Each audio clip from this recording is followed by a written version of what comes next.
வந்து எங்களுக்கு bedroom hall வந்து பக்கத்தில் இருந்தது, ஒரு பெரிய ஹால். அந்த ஹாலில் தான் நாங்கள் படுத்துருக்கணும். காலையில் 5 மணி 5:10 நினைக்கிறேன். அந்த 5:10 அடிக்கிற பெல், ஒரு லாங் பெல் அடிப்பாங்க. இன்று வரை எனக்கு அந்த 5 o'clock இருந்து 5:15 எனக்கு ஒரு பயோ கிளாக் ஆட்டோமேட்டிக்காக எழுப்பிடும். காலையில் இரவு எத்தனை மணிக்கு படுக்க சென்றாலும், எங்கு படுத்தாலும், இங்கே இல்லை எந்த ஊர்ல இருந்தாலும் அந்த பயோ கிளாக் எனக்கு வேலை செய்யுது, என்னை காலையில் எழுப்புகிறது. அது அன்று எனக்கு கொடுத்த அந்த ட்ரைனிங் தான். காலையில் எழுந்தவுடன் போர்டிங்கில் இருந்ததுனால உடனே சர்ச் போனோம். சர்ச் மாசெல்லாம் முடிச்சு குளிராக எதாக இருந்தாலும் குளிச்சுட்டு அப்போ வந்து 6:15 ஸ்டடி ஆரம்பிக்கும். 6:15 to 7:30. It was a nice time to learn. எனக்கு அது வந்து அந்த டைம் வந்து ரொம்ப பிடிக்கும். என்னால் அதை படிக்க முடிந்தது. இன்று வரை எனக்கு அது பெரிய உதவியாக இருக்கிறது. அதை நினைச்சு ரொம்ப சந்தோஷப்படுறேன். இந்த அருமையான உங்களுக்கும் அந்த வாய்ப்பு அதே தொழில் அதே முறையில் தான் இன்னும் அந்த உங்களுடைய ஸ்டடி டைம் எனக்கு ரொம்ப சந்தோஷம். அது மட்டுமல்ல, என்னை பல்வேறு துறைகளில் உருவாக்கியது அது இந்த இல்லம்தான். இப்போ அதே ட்ரைனிங் நான் பார்த்தது, அதே ட்ரைனிங் தான் கொடுத்துருப்பாங்க. அனைவரும் நாளைக்கு அடுத்த நாள் வந்து உங்களுக்கு எக்ஸாம் இருக்கும். உங்களுடைய பள்ளி தேர்வாக இருக்கும், இறுதி தேர்வாக இருக்கும். ஆனால் முதல் நாள் ஈவினிங் வரைக்கும் அந்த evening play that is compulsory. 5:15 வரைக்கும் நினைக்கிறேன். விளையாடிட்டு வந்து தான் படிக்க உட்காரணும். அடுத்த நாள் உங்களுடைய பள்ளி இறுதி தேர்வாக இருந்தாலும் அதே ட்ரைனிங். ஸோ எல்லா நாட்களும் காலையில் எழுந்தவுடனே அந்த பணிகள் என்னென்னங்கிறத ஒரு பட்டியலிட்டு கொடுத்திருந்தார்கள். அந்த பட்டியல் காரணம் தான் நடக்கும். இன்றும் அது தொடர்கிறது என்பதற்கு இந்த ஆண்டறிக்கை ஒரு முக்கியமானது. கடை விழாக்கள் அப்பொழுதும் நடந்தது. பள்ளியின் பல போட்டிகளில் நமது இல்ல மாணவர்கள் தான் பரிசு அளிக்கின்றார்கள். இந்த 1100 பேர் இருக்கிறாங்கன்னா பெரிய விஷயம். அவ்வளோ பேரை மெயின்டைன் பண்ணுறது ரொம்ப ரொம்ப கஷ்டம். ஆனால் அப்போ வந்து நம்முடைய ஆசிரியர்களும் சரி, பணியில் இருக்கும் குருக்களும் சரி, நம்மளது கண்காணிப்பாளர்கள் அனைவரும் ரொம்ப ஸ்ட்ரிக்டாக வேற இருப்பாங்க. அன்பாக இருப்பாங்க, அதே சமயம் ஸ்ட்ரிக்டாக இருப்பாங்க. சிறு தவறுனாலும் உடனே அடிதான். இப்போ அதெல்லாம் அதுக்கு வாய்ப்புகளே இல்லை. யாரையும் வந்து கைவிட முடியாத சூழ்நிலையில் இருக்கும். பள்ளியிலும் அதே தான், அதே தான் ஆட்களே இருக்குன்னு என்னை இந்த அளவுக்கு உருவாக்கியது என்றால், நான் சொன்னது மாதிரி அன்றைய உருவாக்கதான், அன்று விதைத்த விதை தான் என்னை பெரிய மரமாக உருவாக்கியிருக்கிறது. இந்த ஹோலிஸ்டிக் டெவலப்மெண்ட் அனைத்து துறைகளையும் உங்களை பயிற்றுவிப்பது இந்த பள்ளியின் முக்கியமாக இல்லம் தான். மேபி பேஸ்காலர் ஸ்டூடெண்ட்ஸ் அந்த வாய்ப்புகள் இல்லை. இங்கு இல்லத்தில் இருக்கும் அனைவருக்கும் படிப்பு மட்டுமல்ல, ஒழுக்கத்தில் மட்டுமல்ல, உங்கள் உடல் உழைப்பில், விளையாட்டுகளையும் கலை வளர்ப்பதற்கும் பல வாய்ப்புகளை வழங்குகிறது. அது இன்னைக்கு நடந்த விழாக்கள், அந்த எல்லா நிகழ்ச்சியுமே நன்கு ஒருங்கிணைக்கப்பட்டிருந்தது. இது அந்த பாண்ட் லீடர் மாதிரி இங்கிருந்து பல கலை துறை பல தலைவர்களை உருவாக்கியது. அதே போல இன்றும் உங்களுடைய கலை நிகழ்ச்சிகளை பார்க்கும்போது எனக்கு அதுதான் தோணுது. அந்த ட்ரெஸ் அரேஞ்ச்மெண்ட்ஸ் மேபி எங்கள் காலத்தில் வந்து அந்த மாதிரி எல்லாம் இப்போ எல்லாமே யூனிஃபார்ம், கரெக்டான ட்ரெஸ்ஸோடு வந்துருக்கீங்க, ஒரு பயிற்சியோடு வந்துருக்கீங்க. அதெல்லாம் நினைக்கிற ரொம்ப சந்தோஷமா இருக்கு. அதே தொடர்ந்து அதே பயிற்சியை அதே முனைப்புடன் இன்றிருக்கும் தலைவர்கள் செய்து கொண்டிருக்கிறார்கள் என்பதற்கு தான் இதுக்கு ஒரு எடுத்துக்காட்டு. ஸோ அதை நினைக்கிறவர்கள் ரொம்ப சந்தோஷமா இருக்கு. எனக்கு ஒரு பெரிய மலரும் நினைவை கொடுத்தமைக்கு வாய்ப்பு கொடுத்துருக்காங்க. உங்களோட ஷேர் பண்ண நினைக்கிறது பெரிய விஷயங்கள் இல்லை. நான் சொல்றது இன்று சில விஷயங்கள் கடினமாக இருக்கலாம். காலையில் 6 மணிக்கு எழுந்திரிச்சு 5 மணி எழுந்திரிச்சு தெரியல வைக்க வேண்டியா இருக்கலாம். உங்களை எழுப்பி 6 மணிக்கு படிக்க வைக்கிறது ரொம்ப ரொம்ப கஷ்டமான விஷயம். அனைவரும் உங்கள் நண்பர்கள் வீட்டில் இருக்க வந்து வரவங்க எல்லாம் பலருக்கு அந்த வாய்ப்பு இருக்கிறது. இப்போ நீங்கள் அந்த டயத்தை ஃபாலோ பண்ணீங்கன்னா லைஃப்ல நீங்கள் எந்த நிலைக்கு உயர்ந்தாலும் அந்த டைம் ஷெட்யூல் உங்களுக்கு கரெக்டாக ஃபிட் ஆகிடும். 9 மணிக்கு ஒரு இடத்துக்கு போனால் 9 மணிக்கு வரணுங்கிற அந்த உணர்வு உங்களுடைய உடலோடு கலந்து இருக்கும். அதுக்கு வந்து இந்த இல்லத்தை தவிர வேறு வாய்ப்புகள் இல்லை. இல்லம் தான் உங்களை உருவாக்கி இருக்கும். இன்று கஷ்டமாக இருக்கலாம், ஆனால் நீங்களே சொல்லுவீங்க ஒரு 15-20 வருடங்களுக்கு பிறகு நீங்கள் ஒரு நல்ல நிலைக்கு வரும்பொழுது கண்டிப்பாக உங்களை உருவாக்கி இந்த இல்லத்தை பற்றி நினைக்க முடியும். அதுதான் நான் எடுத்துக்காட்டு மாதிரி தான் சொல்கிறேன். எனக்கு அது வந்து இன்றும் பெரிய கைடாக இருக்குது. காலையில் 5 மணிக்கு எழுப்பணுங்கிறது ஆட்டோமேட்டிக்காக எவ்வளோ தூக்கமாக இருந்தாலும் என்னை எழுப்பி விடுது. எந்திரிக்கிற மத்தியில் அந்த சிஸ்டமேட்டிக்காக ஒவ்வொரு விஷயங்களையும் செய்வதற்கு எனக்கு பெரிய வாய்ப்பாக இருந்தது. எனக்கு மட்டும் வாய்ப்பு இல்லை, என்னிடம் பிஹெச்டி பயின்ற மாணவர்கள் நான் எல்லாரையும் அதே டைம் ஷெட்யூல் என்னால் பண்ண முடியும். அதற்கு வந்து இந்த இல்லத்தில் கிடைத்த அந்த ட்ரைனிங் தான் எனக்கு. அந்த ட்ரைனிங்னால நான் அது மாத்திரம் இல்லை, அதே ப்ராக்டிஸ் வந்து என்னுடைய ஸ்டூடெண்ட்களுக்கு நான் கொடுக்க முடியுது.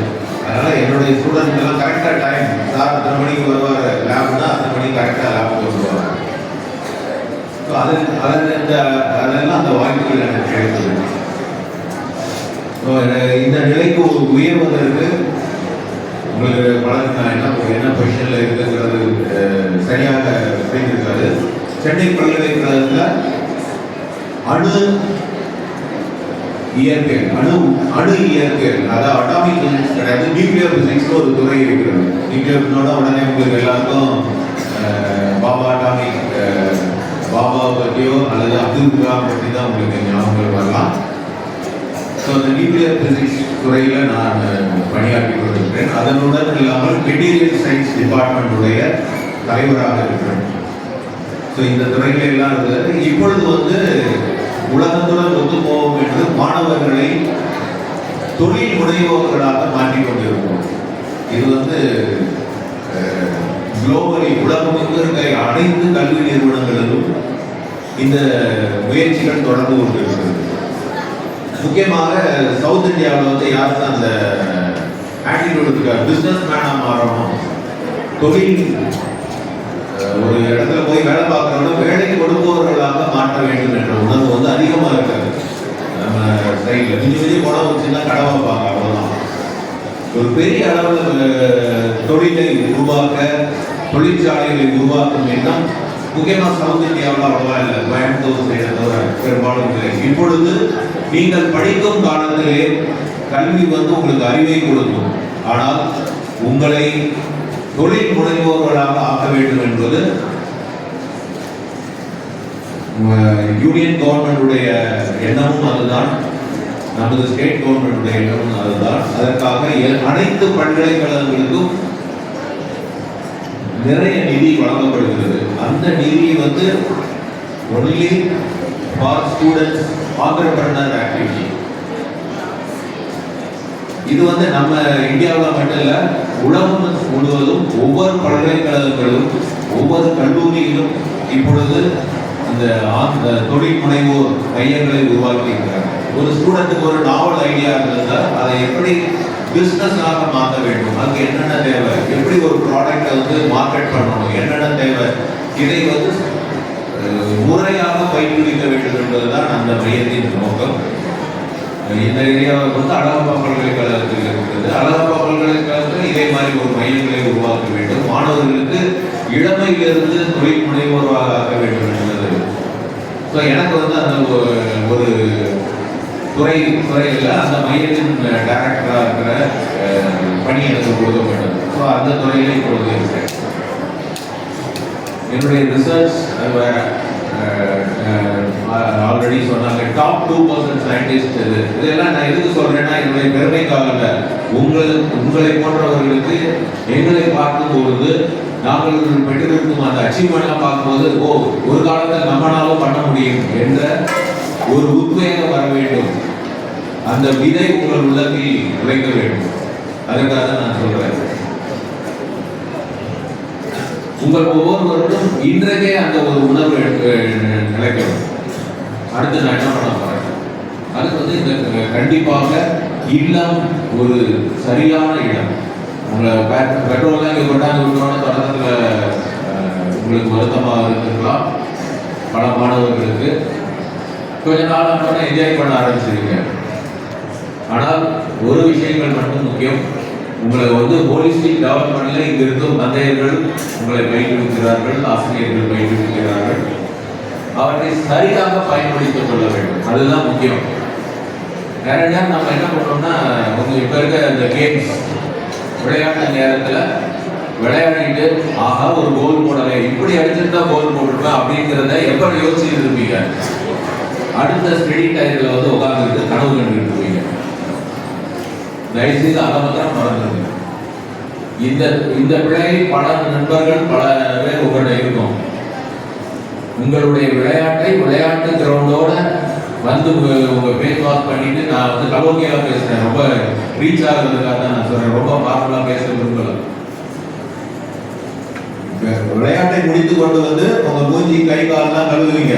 கழுவுவதோடு உங்களுடைய அந்த விளையாட்டு பற்றிய நினைவுகளையும் கழுவி விடுவீங்க. அடுத்த நேரம் வந்து படிப்பதற்கு உள்ள நேரம் என்றால் அந்த நான் என்னுடைய பழைய டைம்ல சொல்றேன், இப்போ அதுதான் ஃபாலோ பண்ணுவாங்கன்னு நினைக்கிறேன். கரெக்டா 6 o'clock ஸ்டடி ஆரம்பிச்சிடும். 7:30 வரைக்கும் ஸ்டடி. கேத்தலிக் ஸ்டூடெண்ட்ஸ் முன்னாடியே வந்து ஒரு 10 minutes ஒரு ப்ரேயருக்கு போகணும். மற்றவர்கள்லாம் அதே டைம் தான். 2 ஹாஸ்டல் இருந்தது, அதே டைம் தான். 7:30 மணி வரைக்கும் படிக்கிறது தான். இந்த 1.5 மணி நேரம். அப்பொழுது எங்களுக்கு ஒரு நல்ல வாய்ப்பு என்னன்னா, புதன்கிழமை லீவு இருக்கும், சாட்டர்டே லீவு கிடையாது.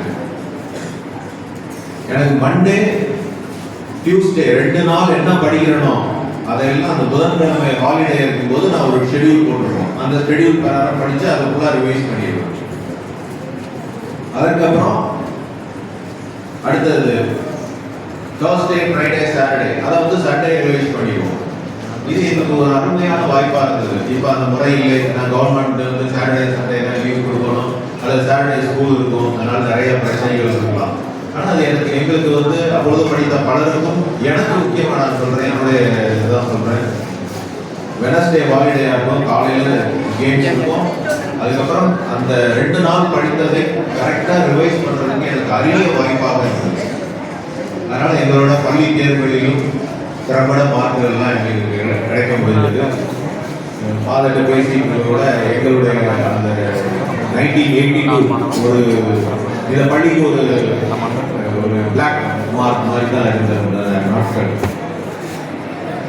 அது உங்களுக்கு தான் சொல்ல நான் விரும்பல. அந்த மாதிரி ஒரு நாளாக இருந்ததால் எங்களால் சரியாக எங்கள் பேட்ச்ல வந்து நிறைய பேர் வந்து நினைந்த இடங்களுக்கு செல்ல முடியவில்லை. சரியான மார்க் எங்களால் வாங்க முடியாத ஒரு சூழ்நிலை உருவானது. அதனால அப்படி இருந்தும் பல பேர் பல துறைகளில் முன்னேறினார்கள். அதுக்கப்புறம் காலேஜ் போன ஒருபாடு காலேஜில் அவங்க அதை செவ்வனை செய்து பல பேர் நல்ல முறைக்கு வந்தாங்க. அந்த இது எதுக்கு சொல்ல வரேன்னா, அந்த மோட்டிவேஷன் லெவல் வந்து உங்களுக்கு கிரியேட் பண்ணது இந்த இல்லம் தான். ஒரு வழியில் சொல்ல போனோம்னா, எனக்கு ஊர் பக்கம் தான், ரொம்ப க்ளோஸ். மாணவரி தாண்டோன்னு ஒரு இந்திய காலேஜ் அங்கே பக்கத்தில் இருக்க ஒரு கிராமம் தான். நானும் தமிழ் மீடியத்தில் தான் வந்து படித்தேன். இங்கேயும் தமிழ் மீடியம் தான். இப்போ இங்கிலீஷ் மீடியம் இருக்குன்னு நான் கேள்விப்பட்டேன். இங்கே இப்போ தமிழ் மீடியத்தில் தான் படித்தேன். தொடர்ந்து கல்லூரிக்கு போகும்போது கொஞ்சம் பயமெல்லாம் இருந்தது. ஏன்னா பல பேர் வந்து சிட்டியில இருந்து வந்தவங்க ஆங்கிலத்தில் பேசும்போது உங்களுக்கு ஒரு பயம் இருந்தது. ஆனால் எனக்கு இந்த ஃபர்ஸ்ட் செமஸ்டர் 6 மாதம் முடிஞ்சோன்னா ஒரு மார்க் சொல்லுவாங்க. அப்போதான் எங்களுக்கு பல பேர் இதே பள்ளியிலிருந்து படித்து என்னோடு கல்லூரிக்கு வந்தார்கள். தொடக்கத்தில் கல்லூரி போகிறதுக்கே பயப்படுவாங்க. ஏன்னா குழந்தை எல்லா டீச்சர்ஸும் ஒரே இங்கிலீஷில் பேசுவாங்க அப்படின்னு ஒரு பய உணர்வு இருந்தது. ஆனால் 6 மாதத்துக்கு அப்புறம் அந்த 6 மாதம் ஒரு 5 மாதத்துல செமஸ்டர் ஃபர்ஸ்ட் செமஸ்டர் மார்க் வரும்போது தான் அந்த கான்ஃபிடன்ஸ் கொஞ்சம் கொஞ்சமாக டெவலப் ஆனது. கல்லூரியில் சிறந்த மதிப்பெண்களை பெற முடிந்தது. தொடர்ந்து உயர்கல்விக்கு போக முடிஞ்சது. அதன் பிறகு என்னுடைய பிஹெச்டி முடிச்ச பிற்பாடு வெளிநாட்டில் சென்று போஸ்ட் டாக்டரில் இது பண்ண முடிந்தது. தொடர்ந்து சென்னை பல்கலைக்கழகத்தில் எனக்கு ஆசிரியர் பணி கிடைத்தது. இப்போதான் ரொம்ப பெரிய கொஸ்டின், எந்த ஆசிரியர் பணிக்கு ஸ்கூலாக இருக்கட்டும் அல்லது கல்லூரியாக இருக்கட்டும் அல்லது யூனிவர்சிட்டி லெவல் என்றால் சிரமமான நிலையாக இருக்குது. ஏன்னா தொடர்ந்து கால சூழ்நிலைகள் எப்படி ஈகோ சிஸ்டம் மாறிக்கிட்டே இருக்கு. நம்மளுடைய சுற்றுச்சூழல் மாறுறது மாதிரியே கல்வியிலும் தொழிலும் மாறிக்கொண்டே இருக்கிறது. பல பேருக்கு என்ன படிக்கிறது இப்போ ப்ளஸ் டூவில் இருக்கவங்களுக்கு பெரிய பிரச்சனையாகும்.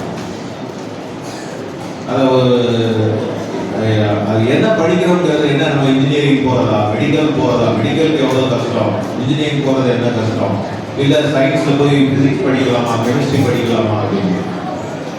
இது வந்து இந்த சினிமா ரிலீஸ் பண்ணுற மாதிரி நிலைமையாக இருக்குது. எந்த படம் சக்ஸஸ் ஆகுதுன்னு பலருக்கு தெரியாது. டாப்பாக நிறைய மணி செலவு பண்ணி எடுக்கப்பட்ட படங்கள் ஃபெயிலியர் ஆகிருக்கும். ஒன்றுமே இல்லாமல் குறைந்த பட்ஜெட்டில் 2 கோடியில் எடுத்த படங்களும் பயங்கர சக்ஸஸ் ஆகிருக்கும். இதே சூழ்நிலையில் தான் இன்று கல்வியிலும் இருக்கிறது. ஒரு ஃப்ரெஜைல் நிலைமை இருக்கு. பல பேர் வந்து இன்ஜினியரிங் முடிச்சுட்டு வேலை இல்லாமல் இருக்காங்க. பல பேர் மெடிக்கல் உள்ளபடி நான் சொல்றேன், என்னுடைய அனுபவத்தில் சொல்கிறேன், எம்பிபிஎஸ் முடிச்சுட்டு ஏதாவது ஒரு கிளினிக்ல 10,000 ரூபாய் கிடைச்சா போதும், 15,000 ரூபாய் கிடைச்சா போதும் நிலையிலேயும் இருக்கிறார். இது எதை காட்டுதுன்னா, படிச்ச படிப்பு இல்லை, படிக்கும் பொழுது தெளிவாக படிக்கவில்லை என்பதுதான் உண்மை. இன்ஜினியரிங் படிக்கிறவங்க பல பேர் என்ன பண்றாங்க, இதெல்லாம் கால சூழ்நிலையினாலதான்.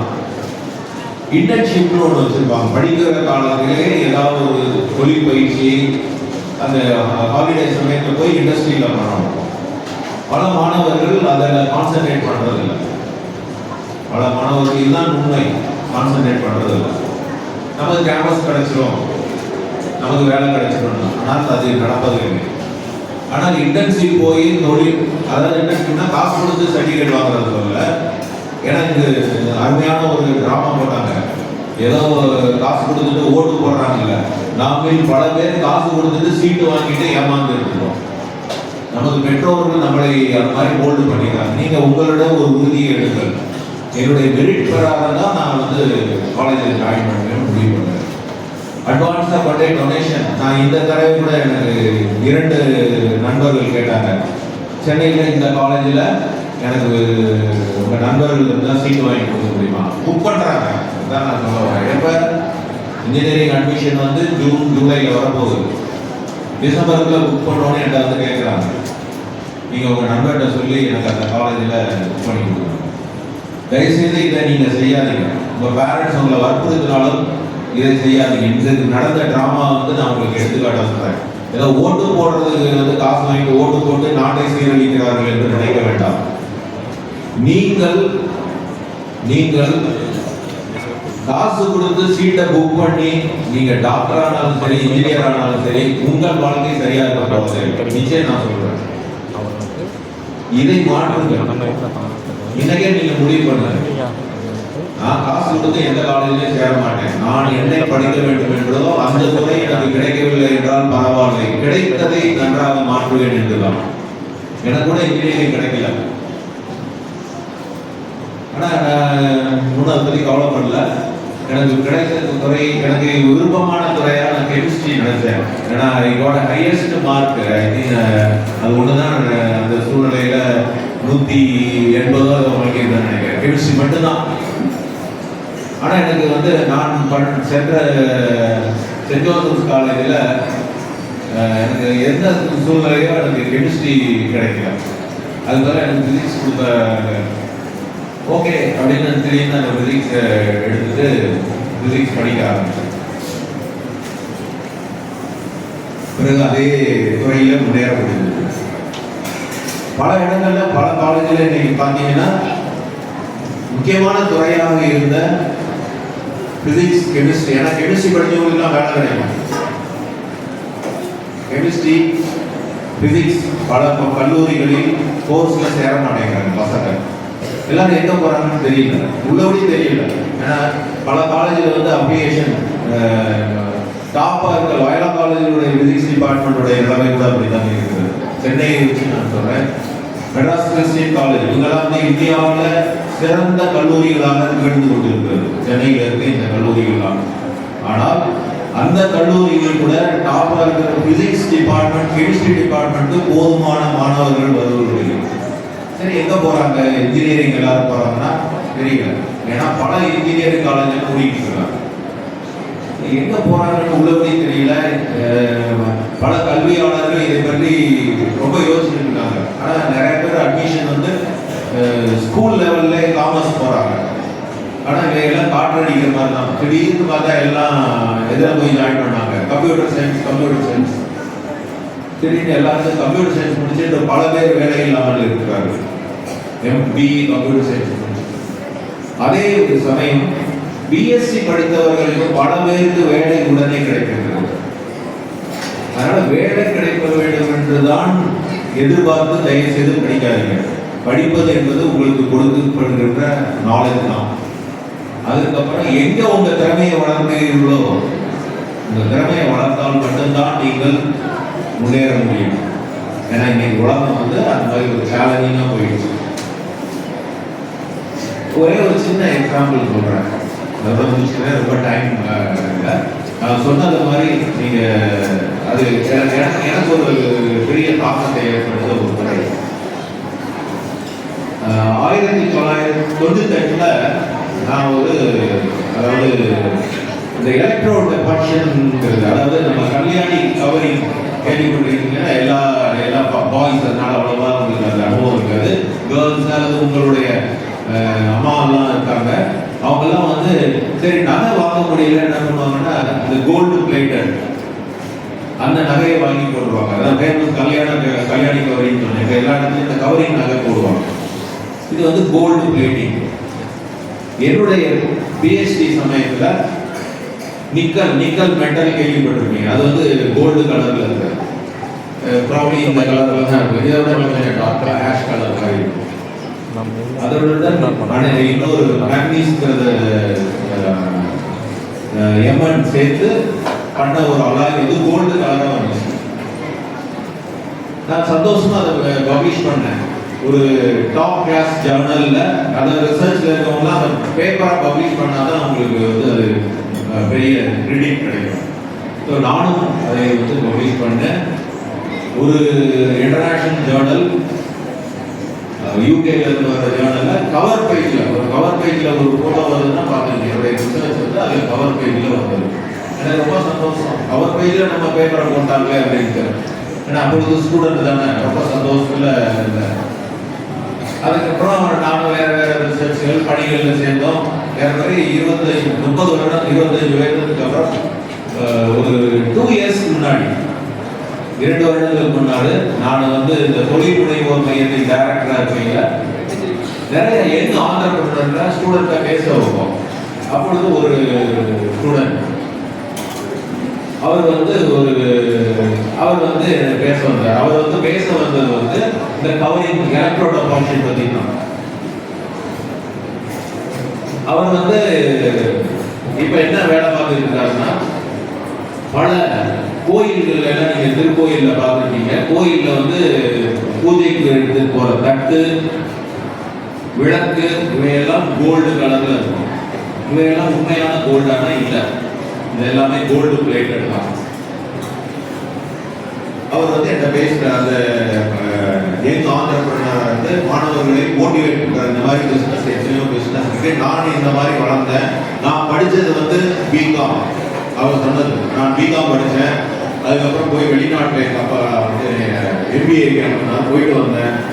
போயிட்டு வந்த ஒரு நாள் இந்த அவருடைய அம்மாவுடைய நண்பர் தோழி இந்த கோல்டு கவரிங் பற்றி பேசிட்டு இருந்தாங்க. எனக்கு திடீர்னு ஒரு நாவல் ஐடியா வந்துச்சு.